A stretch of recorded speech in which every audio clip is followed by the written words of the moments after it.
السلام علیکم ورحمۃ اللہ وبرکاتہ۔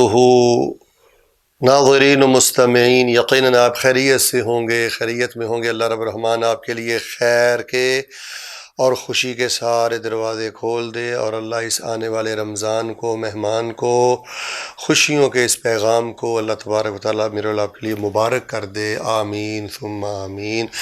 دعائیں کرتے رہیں، دعائیں کرواتے رہیں، دعائیں مانگتے رہیں، اور اللہ والوں کو دعاؤں کا کہتے رہیں۔ یہ دعاؤں کا مہینہ ہے۔ بہر صورت آج مجھے آپ کو یہ بتلانا ہے کہ رمضان المبارک کے آنے سے پہلے یا رمضان کے آغاز ہی میں کرنے والے کون کون سے کام ہیں۔ تو کام تو بہت زیادہ ہیں، لیکن سب سے پہلے بیس یہ ہے کہ آپ عزم بالجزم کریں، عزم راسخ کریں، پختہ ارادہ کریں کہ میں نے رمضان میں وقت ضائع نہیں کرنا۔ ویسے تو ایک لمحہ ضائع نہیں کرنا چاہیے۔ جو لوگ وقت ضائع کرتے ہیں وہ بہت پیچھے جا گرتے ہیں۔ وہ اپنے دائیں بائیں بہت زیادہ نحوست اور بے برکتی کو جمع کر لیتے ہیں۔ وقت ضائع نہ کریں، پڑھیں، لکھیں، محنت کریں، ورک کریں، اللہ اللہ کریں، اپنے وقت کو ضائع نہ کریں۔ تو سب سے پہلے تو بات یہ ہے کہ یہ عزم بالجزم کریں، عزم راسخ کریں کہ میں وقت ضائع نہیں کروں گا۔ میں نے دیکھا ہے جوان بچے گلی محلوں میں کھیلتے رہتے ہیں، وقت ضائع کرتے ہیں، اعوذ باللہ۔ راتوں کو رونقیں ہوتی ہیں گلیوں میں، جوان بچوں کا بیڑا غرق ہو گیا، ستیہ ناس ہو گیا ہماری نسل کا۔ واٹس اپ، یوٹیوب، فیس بک، اس کی ذرا آوارگی سے تو بالکل ہی بچیں، تو وقت بھی اس پہ ضائع نہ کریں۔ باقی اہم ترین کاموں میں سے ایک کام تو یہ ہے کہ صفائی ستھرائی کریں، اندر ذرا تھوڑا سا مانجا پھیریں، ذرا دل کو تھوڑا سا نرم کریں۔ اس میں جو داغ دبے ہیں، غلاظتیں ہیں، حسد کی، حقد کی، منافقت کی، سختی کی، یہ جو گندے چھینٹے ہیں، یہ ذرا تھوڑا سا صاف کریں دل کو، پھر مزہ آئے گا آپ کو روزہ رکھنے کا۔ مجھے آپ بتائیں، ہونٹ خشک ہوں، زبان سوکھی ہوئی ہو، اور بندہ 13-14 گھنٹے کا بھوکا ہو، اور دل بندے کا میلے کا میلا ہو، پتھر ہو، اور شرارتوں میں ہو، منافقتوں کی دلدل میں ہو، تو مجھے بتائیں روزہ کیا نور دے گا بھائی، روزہ کیا برکت دے گا۔ تو صفائی ستھرائی والے معاملے کریں جی، دل کو ذرا مانجیں، سوچ کو ذرا بہتر کریں۔ تو سب سے پہلا کام صفائی ستھرائی ہے، ٹھیک ہے۔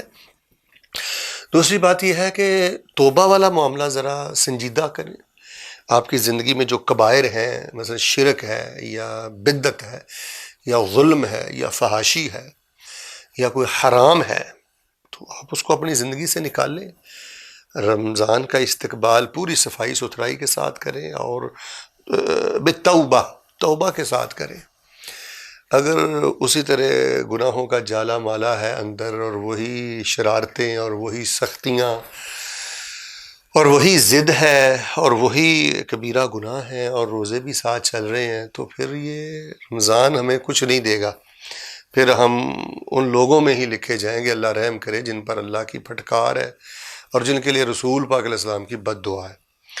اور تیسری اہم ترین بات یہ ہے کہ رمضان آنے سے پہلے یا رمضان آتے ہی ذرا دیکھیں کہ آپ نے کن لوگوں کے کون کون سے حقوق دینے ہیں۔ ادائے حقوق والا معاملہ ضرور کر دیں، بہنوں کا حق دے دیں، بھائیوں کا حق دے دیں، مزدور کا حق دے دیں۔ بعض تاجر حضرات لوگوں کو یہ بڑی خطرناک بیماری لاحق ہو جاتی ہے کہ وہ جو مزدور طبقہ ہے، ملازمین کا طبقہ ہے، ان کے پیسوں کو دبائے رکھتے ہیں، لاکھوں روپیہ نیچے ہوتا ہے، وہ نہیں دیتے ان کو۔ تو مثل الغنی ظلم، یہ ظلم نہ کریں۔ تو مزدوروں کو بھی چاہیے کہ وہ اللہ تعالیٰ سے ڈر جائیں، خیانت والے معاملے نہ کریں۔ بیٹے دیکھیں، اگر آپ روزہ رکھ کے رمضان المبارک میں بھی ٹھگی، چوری، اور وقت میں خیانت، معاملات میں خیانت کرتے ہیں، تو واللہ یہ بڑی بد نصیبی ہے۔ آپ اپنے ہی پاؤں پہ کلہاڑا مارتے ہیں، کبھی کامیابی نہیں آپ کو ملے گی۔ کامیابی چاہیے تو میں نے آپ کو تھوڑے سے وقت میں 4 باتیں بتا دی ہیں، کئی کتابوں کا میں نے خلاصہ کر دیا کہ وقت ضائع نہیں کرنا، عزم راسخ کر لیں۔ تلاوت کروں گا، کئی بار قرآن مکمل کروں گا، ترجمہ پڑھوں گا، تجوید کے معاملات کو دیکھوں گا، تفسیر کے معاملات کو دیکھوں گا، وقت ضائع نہیں کروں گا کھیل تماشے میں اور واٹس اپ، یوٹیوب پر، ٹھیک ہے۔ اور اس کے بعد میں نے بتا دیا کہ صفائی ستھرائی ضرور کریں۔ یہ بڑا عزت والا مہمان ہے، یہ آتے ہی آپ کے جب اندر کا گند دیکھے گا، سوچ کی غلاظت دیکھے گا، تو مجھے بتائیں کیا خیر ہوگی آپ کے لیے۔ تو صفائی ستھرائی کریں جیسے میں نے بتایا، اور پھر بالتوبہ استقبال کریں رمضان المبارک کا، روزوں کا توبہ کے ساتھ، کبائر کو پھینک دیں اپنی زندگی سے نکال کر. اور آخری بات یہ ہے کہ ادائے حقوق کا معاملہ جوں کا توں نہیں رہنا چاہیے، حق والوں کے حق دے دیں. پھر انشاءاللہ آپ روزہ رکھیں گے تو روزہ آپ کے لیے شفا بنے گا، نور بنے گا، سفارشی بنے گا. پھر آپ ایسے روزے دار ہوں گے کہ آپ کے منہ کی ہواڑ، بو، سمیل یہ اللہ کے ہاں کستوری سے بھی زیادہ بہتر ہوگی، اور اللہ تبارک و تعالیٰ اس کے بدلے آپ پر جہنم کی آگ کو بھی حرام کر دے گا. اور اگر وقت بھی ضائع ہے اور صفائی بھی کوئی نہیں ہے، توبہ بھی کوئی نہیں ہے، بس کبائر میں ہی بندہ اٹکا لٹکا ہوا ہے اور لوگوں کے حقوق دبا کے بیٹھا ہوا ہے، تو 30 روزے تو بڑے تھوڑے ہیں. 30 سال روزے رکھ لیں، قبولیت نہیں ملے گی، برکت نہیں ملے گی، نجات نہیں ملے گی، سعادت نہیں ملے گی. اللہ ہمیں یہ سب باتیں سمجھنے کی توفیق دے. آمین ثم آمین.